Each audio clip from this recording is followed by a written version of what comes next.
আজকে এমনটা হয়ে যাবে আমার সাথে আমি সত্যি নিজেও জানতাম না।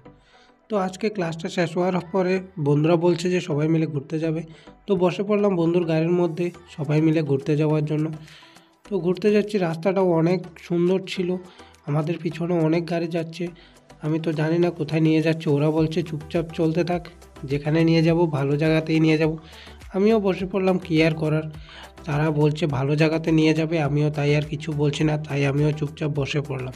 যখন আমি তাদেরকে বিরক্ত করতে শুরু করলাম কোথায় নিয়ে যাচ্ছে কোথায় নিয়ে যাচ্ছে, তখন তারা আমাকে ধমকি দিয়ে বলল যে তুই চুপচাপ ঘুমা, যখন যাবি তখন দেখবি। তো আমি আর কি করব, চুপচাপ ঘুমিয়ে পড়লাম গাড়ির মধ্যে। অনেকক্ষণই সময় লাগছে যেতে।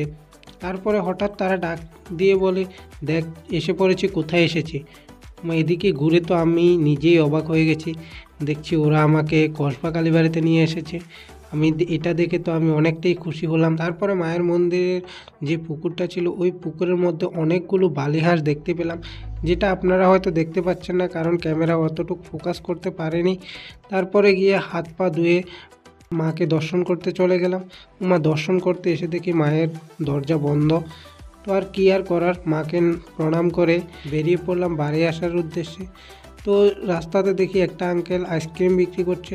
তো বন্ধুরা বললো যে ওইখান থেকে আইসক্রিম খাবে। তারপরে ওইখান থেকে 4টা আইসক্রিম নিলাম 4 বন্ধুর জন্য। সামনের বন্ধু এমনভাবে আইসক্রিম খায় মনে হচ্ছিল যেন কখনো আইসক্রিমই খায়নি।